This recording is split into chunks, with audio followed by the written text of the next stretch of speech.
Segmen terakhir perbincangan kita malam hari ini mengenai kesiapan Kalimantan Timur dalam menerapkan PPKM dan juga pembangunan ibu kota baru. Saya masih bersama dengan Gubernur Kalimantan Timur, Bapak Isran Nur. Pak Gubernur, tadi sudah disebutkan sebetulnya ada 600.000 lebih ya, 670.000 hektar yang sudah disiapkan di sana untuk nantinya menjadi kawasan ibu kota baru, termasuk juga pembagian kawasannya. Tapi sebetulnya juga yang ingin publik tahu karena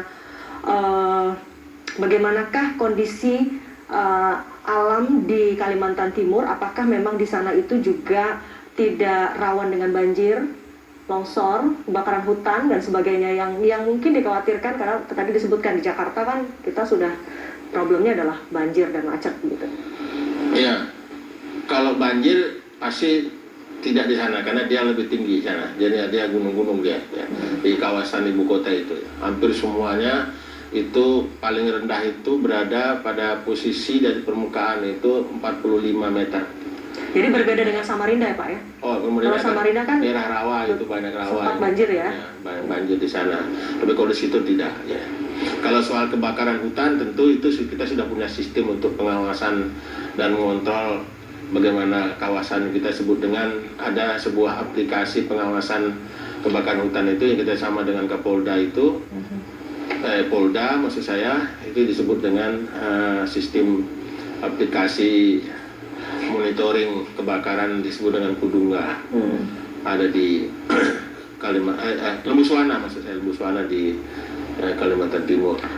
Jadi kalau untuk kawasan-kawasan itu saya kira untuk banjir itu aman ya Pak ya? Aman ya. Baik. Jumlah penduduk di Kaltim sendiri termasuk juga di lokasi yang nanti akan jadi ibu kota? Nah kalau di lokasi kan boleh dikatakan penduduknya tidak ada. Tidak ada ya Pak ya di Penajam Pasar Utara itu. Kecuali areal-areal yang mengarah menuju ke sana ya memang. Tapi kalau di lokasinya itu belum ada penduduknya. Kalau di Kaltim sendiri total jumlah penduduk saat ini? Jumlah penduduknya 3,7 juta. Nah, kenapa saya bertanya itu Pak? Karena kemudian selanjutnya adalah apa sih sebetulnya diharapkan atau menjadi harapan dari penduduk Kalimantan Timur, harapan dari Bapak sendiri sebagai kepala daerah jika nanti memang ibu kota negara pindah ke sana? Dalam hitung-hitungan kami, kalau itu dibangun berdasarkan investasi, baik itu yang berasal dari pemerintah maupun dari swasta, kerjasama dengan pihak-pihak badan usaha, itu bisa meningkatkan pertumbuhan menjadi 7% untuk lokal ya. Untuk kalau kawasan Kalimantan lebih kurang ya. Tapi kalau secara nasional bisa meningkatkan 3-4% pertumbuhan karena itu akan terjadi sebuah investasi negara dalam rangka pembangunan infrastruktur itu sendiri. Dan terjadi mobilisasi barang, jasa maupun kegiatan-kegiatan yang terkait dengan pembangunan infrastruktur itu sendiri. Nah, kalau berdasarkan manfaatnya tentu itu tadi saya katakan bahwa ibu kota itu adalah milik bangsa ini. Dan keberadaan kalau itu dibangun di situ tentu dia terutama secara geografis ibu kota itu berada di tengah-tengah wilayah Republik Indonesia ini.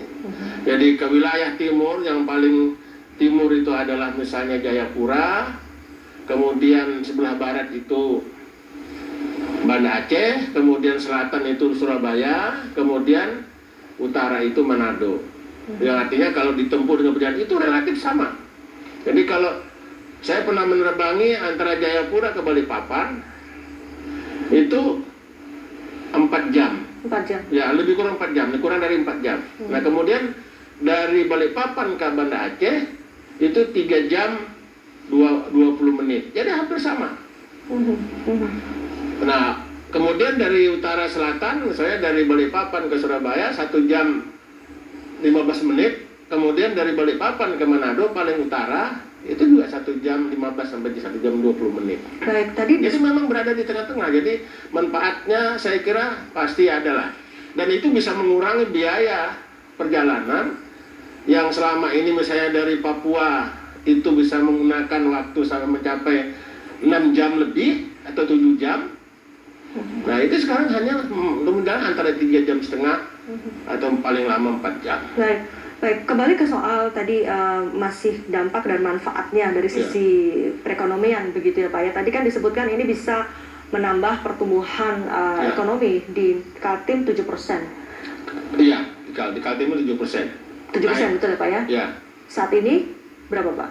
Kita sekarang kan musim Covid ini masih terkontraksi, masih pertumbuhan kita masih di bawah Masih minus ya? di bawah minus ya, masih di bawah minus. Baik, nanti harapannya bisa naik sampai ke Kalau situ. itu terjadi investasi pembangunan infrastruktur itu pasti terjadi.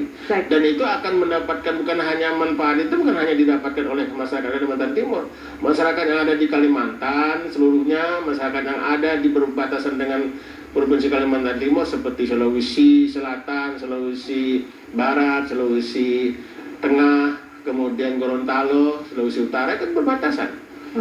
Jadi Itu kalau ada kemudian yang menilai ini dampaknya tidak terlalu signifikan secara ekonomis untuk daerah-daerah di sekitar Kaltim, itu enggak ya Pak ya?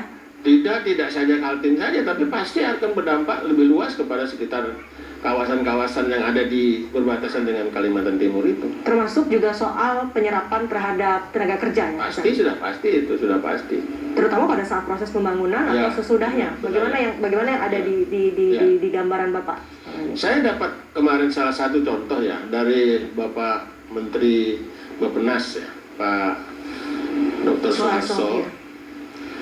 Untuk pembangunan itu saja, satu hari itu bisa mencapai antara 100 sampai 150 ribu orang yang kerja di situ.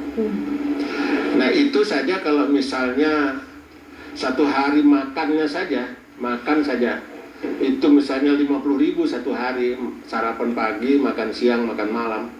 Itu kan satu hari terjadi transaksi bisa 7,5 miliar hanya untuk suplai cateringnya saja. Itu baru makan, belum lagi dari supply bahan bangunan, material dan sebagainya. Ya, jadi kalau bicara soal penyerapan tenaga kerja dengan pembangunan ibu kota baru ini, bukan saja penyerapan tenaga kerja yang terlibat dalam pembangunannya sendiri, tapi juga efek domino di sekitarnya, Pak ya. Betul sekali ya. Tadi disebutkan mungkin juga akan bertumbuh tuh bisnis-bisnis rumah makan, warung dan sebagainya di sekitarnya. Ya, automatically.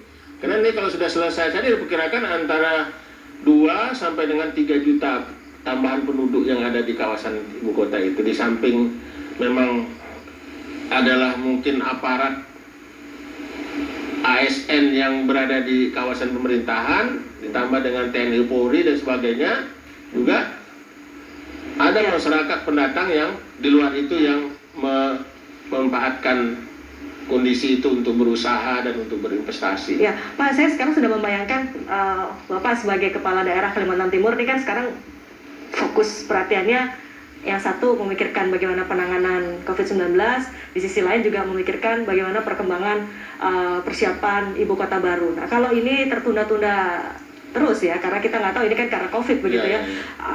Sejauh mana ini kemudian berdampak terhadap fokus perhatian dari pemerintah daerah Kaltim sendiri, Pak, terhadap pembangunan saat ini dan ke depan? Kalau saya ya secara pribadi menganggapnya ini jangan terlalu dipikir dah. Karena pasti ada hikmah di balik itu yang kita tidak tahu. Ya. Tuhan atau Allah memberikan ujian kepada bangsa kita, terutama juga mungkin masyarakat yang ada di Kalimantan Timur dengan musibah COVID ini. Pasti ada sesuatu yang sebenarnya kalau kita sabar, kalau kita menerima dengan ikhlas, Allah akan berikan sebuah manfaat yang lebih besar daripada apa yang kita mungkin kalau kita kecewa dan sebagainya macam. Nah, itu kira-kira seperti itu menurut saya. Jadi udah di jalan aja, pasti jalan. Ya, jadi nggak usah terlalu kita pikirkan, nggak usah kita panik juga, tapi kita harus usaha bagaimana kita tetap bekerja, berjalan, berkoordinasi untuk mencapai apa yang kita bisa lakukan. Baik, ini soal koordinasi dan sinergi antara pemerintah daerah dengan pemerintah pusat, bagaimana Pak di sana? Oh, kalau itu kita ini ada daerah ini kan subordinat daripada sebuah pemerintahan. Jadi kita saya istilahkan sami'na wa ata'na. Jadi kita mendengar, taat, gitu aja. Ikuti dan patuhi gitu ya. Ikuti aja. Ikuti dan patuhi ya. Ikuti dan patuhi. Jadi kalau ada yang bersuara nih sinerginya, koordinasinya di negara ini kok kayaknya susah banget, itu nggak benar ya Pak? Oh tidak, mana ada itu salah-salah dengar aja kita kalau ada yang macam-macam itu. Enggak benar. Saya kira pasti kita jalannya aja ini, yang benar. Baik. Pak, ini terkait dengan kita kembali ke soal tadi kan perkembangan pembangunan ibu kota baru sudah begitu ya Pak ya. Kita kembali ke soal penanganan COVID lagi. Ini sekaligus nanti kita menutup perbincangan kita malam hari ini. Ada pernyataan dari